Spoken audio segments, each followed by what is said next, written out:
Recovery Point and is co-sponsored by Pure Storage. And presenting for Recovery Point are Jeff Judy, Chief Cloud Architect, and Scott Williams, Chief Information Security Officer. So Jeff and Scott, welcome. Take it away. Thanks so much to Actual Tech Media team for having us on for this Megacast event. It's always fun to discuss disaster recovery solutions and deep dive into the technologies. We're excited about today's topic, which is battling the ransomware scourge, prevention and recovery. Because as a disaster recovery service provider, our main focus in life is helping you recover your business.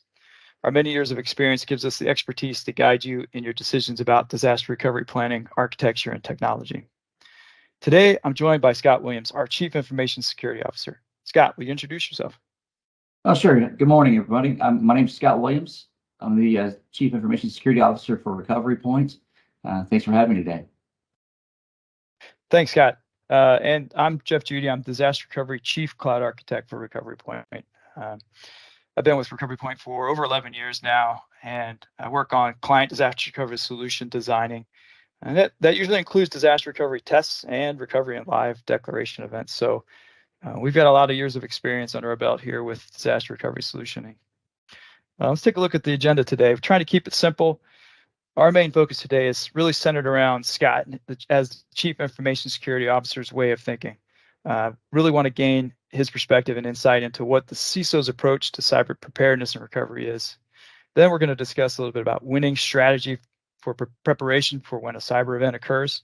And then finally, we're going to deep dive into the technology on how Recovery Point and Pure Storage can help with ransomware recovery. So Scott, why don't you take us through some numbers here to see today? Yeah, sure. So, I mean, when we look at the average cost of a breach, right, it's really, there's so much going on right now. 4.45 million, all-time high. It's just really crazy going on right now so far in 2023. And that's a 51%, when you look at that percentage of organizations planning to increase their investments, when you look at what's going on with the C-suite, they're getting a better understanding of what's going on around that. They're really taking a hard focus into the boardroom. And as you can see, these numbers are just really continuing to decline, as you can see. As far as cost savings that have been achieved through incident response, it's 1.49 million. And that's pretty decent savings as they look at more planning and testing and things like that. And now when you look at the detection of dwell time, right? So when dwell time right now is around 5 days, and this is so you can really get a better understanding of detection and response around that. When you look at dwell time, it's usually the amount of time whenever there is an actual threat actor in your environment. It used to be like 14 days last year in 2022, and now it's gone down to 5. What that means really, though, is, when you think about it, they're getting in, but they're also getting faster as well, right? So it's more or less about there's improvements, but they are increasing speed, and speed is something that we're definitely going to be talking about in the coming slides. Just something that really hit home for me. You see a lot of cyber events in the headlines today. It's really in the news every day. And I think a lot of people kind of roll their eyes and say, oh yeah, another attack. But if you look at some of these events, it really can affect your way of life, your day to day, what you're doing with your family. I have a nephew who freshman in high school this year, and all the kids went back to school at the beginning of September. And the school district was forced to shut down the very first week and send the entire district was sent home. The kids were sent home. So, this is a real world example of how this can affect your life. The school shut down. His parents had to take time off work and make sure that they had, him accounted for while he was off for school. That's crazy. So, yeah, it's affecting everybody's lives.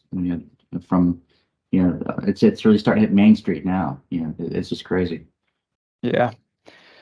So it costs you time and it can cost your business money or put you out of business. So Scott, this is really what I wanted to focus on today, was really gathering your perspective as the Chief Information Security Officer. Why don't you take us through, where you view the industry going? Absolutely. The CISO role, if you recall, it was if it was around 1996 whenever the first CISO role came out. But now, when you look at it nowadays, it's really evolved from the aspect of not just the technical role, but more or less around the business roles. And the evolution there is you want to focus more or less on what's going on with the impact of the business, understanding the business model that you're working with not only your internal business, but also your clients that you may be facing if you provide services as an organization. And what you want to become more or less is a real a part of the C-suite, essentially being business focused first, and knowing those risks around the business and understanding what are the problems that we are facing across the global threat landscape. And then you tie that right directly into, I would say, sales, right? When you look at sales and you're selling services to other organizations, or you're working with other organizations, you're partnering, strategic partnering, things like that. You have to understand the sales cycle and really tie that to the risk. Example of that is, are you insurable? From a cyber insurance perspective, things like that. And when you look at that, the cyber risk outcome, were you able to get that proposal or that deal because your risk posture was in a way that you could help reduce risk as a third-party provider, as an example? So the risk-based outcome is that you offer more value from a cyber perspective than you would have cyber-based perspective than you would have if you wouldn't have been able to understand what the risks are within the organization introspectively, and also outward for other organizations. And from there, when we look at some of the risks that we're facing today, it's integrity of your systems from backups and DR. The role is changing where you are now responsible to ensure that those backups are valid, that you're working with operations hand in hand, that you're partnering with other team members, not only at the C level, but your orbits around the CTO and the CIO, and making sure that they understand that you have to let them understand the risk and then apply that budget cycle to that risk outcome as well, to help ensure the business is good to go. When we look at ongoing things like threats that are out there, and you're looking at exposure, exposure management is a big deal nowadays. And exposure management is not just about vulnerabilities and patches and ensuring that your OS is up to date. It's everything. It's also when you're looking at the external side, when you're looking at folks, with accounts that can be used externally, and you're looking at the human firewall as well. You're trying to understand the end user, and then you kind of get an idea of what's my overall risk rating across the organization. Are my users running through anti-phishing campaigns? Are we ensuring that browsers are locked down with extensions? Are they using password managers? That ties back directly into your overall risk rating, as well as making sure your backups are immutable, right? And that you have your tabletop plans in place. And that ties into tooling, which also ties into budgeting. So when you look at your budget, your life cycle around your budget, you have to partner with your CFO. And partnering with the CFO is one of the biggest things that the CISO does nowadays, is to ensure that the business risks as well as the cyber risks are balanced, and they go hand in hand. And also the legal risks, right? So you have to understand, you want to make sure that whenever you're going through an incident response plan, that you have the legal team ready, you have the insurance team ready. You're usually working with your CFO to make sure those things are in place as well. And then obviously from there, you want to make sure that things are being controlled. Your governance is in place, your risk, and all of those things that tie into constant control monitoring. And that helps you with your frameworks around compliance. And then auditing and answering those questions through the audits confidently of what, when, where, how, and why. We were talking offline a bit ago, and regarding overall risk rating, and you mentioned that you need to identify and reduce cyber risk while minimizing business friction. So how do you do that? How do you minimize that?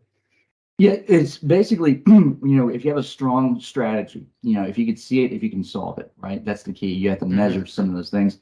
And by doing that, you're able to minimize the friction. And the goal is within any given organization is you're not trying to create more controls or more problems that the business has to consume to move forward. The business is basically looking for easier ways to secure the environment, to do things like certain types of authentication that streamline the logon process, right? So those are some of the things you have to be aware of. And then of course with backups, you just want to make sure that your backups are, if you can have them encrypted at rest, if you can have them immutable, right? These are some of the things that don't create too much friction, as an example, when it comes to the time whenever you're doing your response plans. So, yeah, those definitely sound like some of the just basic necessities that you should have in place. Yeah. Okay. Thanks. No problem.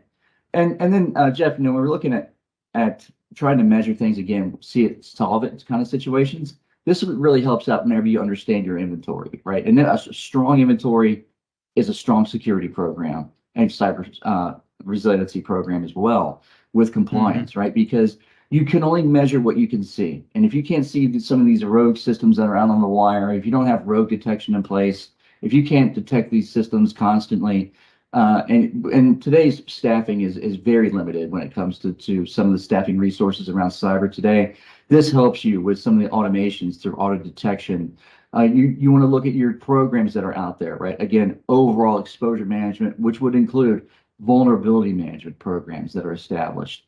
Look for the criticals and the highs, right? Keep an eye on those. And then also remember that you have backups of those systems in case you need to roll back, as an example, and they're good, right? So in order to do remediation, that if you're working with your partners, that they are having valid backups in place, that they are aware of what's going on, that they have strong snapshots that can roll back quickly in case of vulnerability or a patch doesn't fly. And then also with identity, right? So you want to make sure that you can gain access to your assets through identity management, which is key. When you look at incident response, the two major things again are where are your backups and can you identify against those systems when they come back? Those are some of the major things you have to realize. And then when you go back into remediation, how are your windows looking, right? What's the burn down rate? Are you able to remediate your criticals and your highs within 30 days? Is it 45 days? Do you have an agreement in place with the rest of the organization, with the rest of your partners in the C-suite? Do you say, hey, I can tell you this, we can go through and have all of our 0 days knocked out within 2 days or within 48 hours or 72 hours? Or if they're criticals, can we get them knocked out within a couple of weeks? If they're like, well, what do you need to get those kinds of resources? And then you agree upon that. You go through the budget cycle.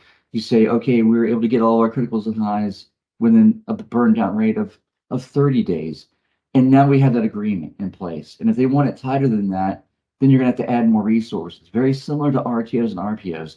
As they close in closer and closer, the more money and time and resource contention comes into play. So those are some of the things that you have to realize. And then that's the metric, right? Then you move forward with that strategy of what the outcome is ultimately. It's all about outcome first whenever we're trying to come up with these types of agreements. And then from there, how do you have a metric around ensuring your backups are absolute and do they have integrity?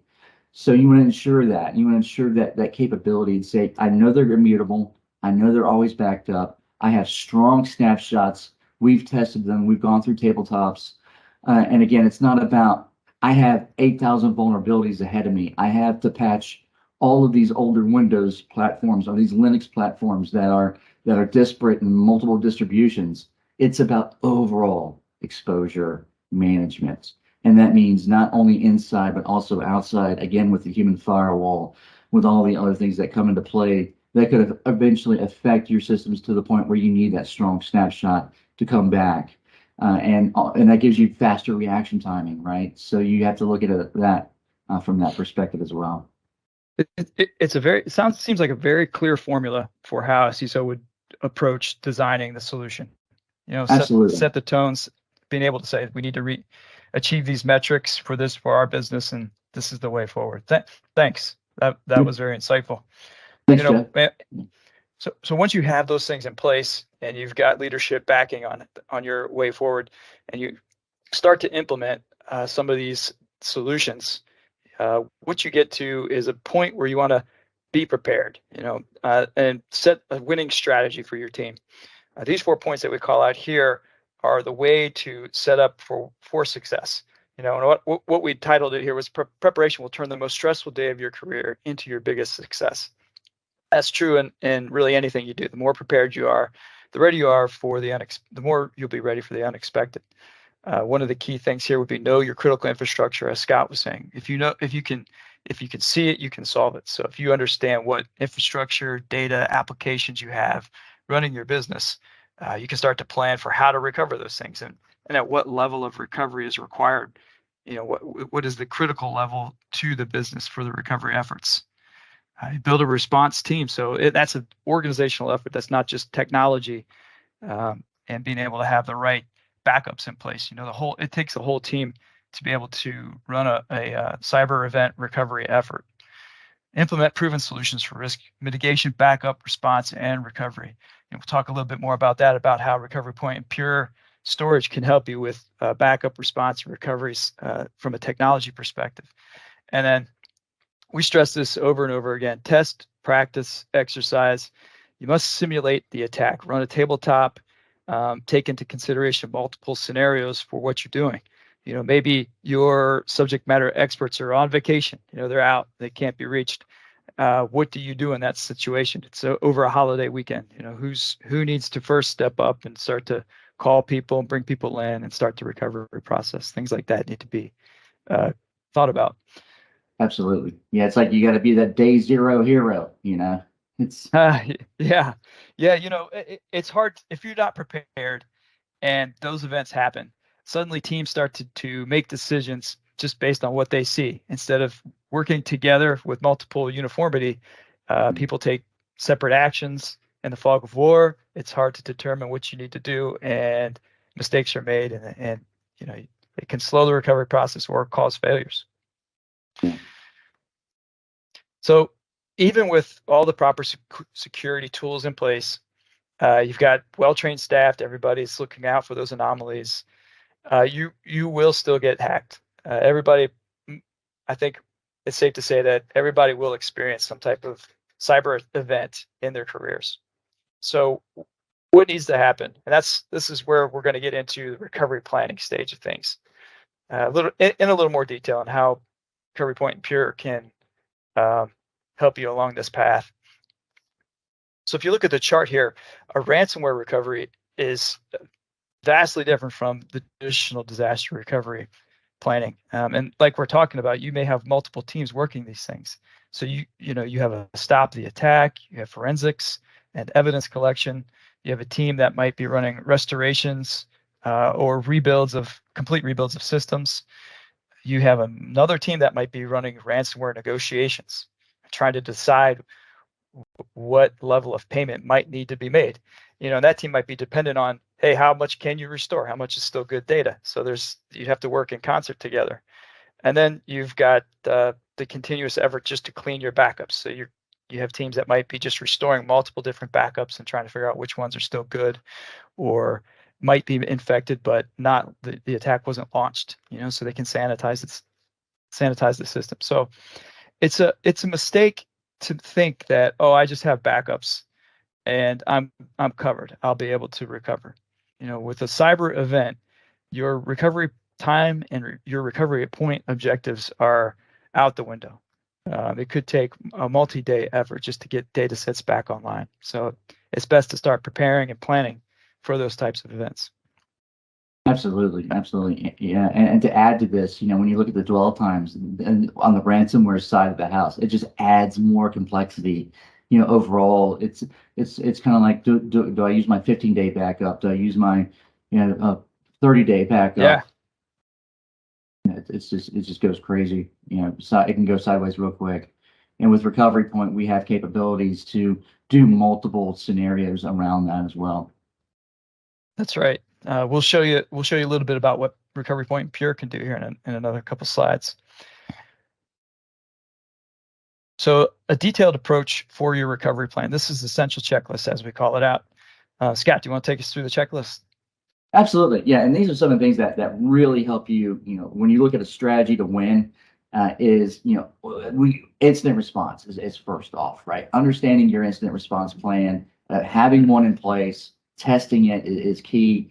Of course, looking at your regular backups and encryption, look at your logs. Are you getting failed backups? Essentially, are your keys rolling correctly? With your key management systems, throughout your storage platforms. For encryption at rest and things like that is kind of what we're focused on here. And then, of course, making sure that you have, multiple backups offline in multiple places as well, and that they're immutable, right? So that gives you much more comfort. The challenge with immutable backups, though, is that you may still have a payload in those backups, right? So you have to, figure out what the dwell time is, and that's really, really hard to do to ascertain. And those are some of the things that really help you as far as malware removal as well. So if you do have somewhat of a payload, even though the data is still good, you may be able to cleanse that data as it comes inbound and get your systems restored. Of course, testing and validation, tabletops, making it as real, but also as fun, as possible. One of the things I like to do in my tabletops is I kind of like make it like a game. It's like, and then, things happen. You're playing, the dungeon master, I guess you could say, when you're trying to figure some things out, and then all of a sudden something happens, and people are like, "Oh, I didn't think of that." And so we kind of work through those things, and that helps with education from not only offering an education, but education from other employees within their own disciplines, and getting a better understanding of the business overall. Once again, and then having those awareness programs that are intriguing, they're fun, they're engaging. And go from there. So, yeah, this is definitely a great plan to really bring things together.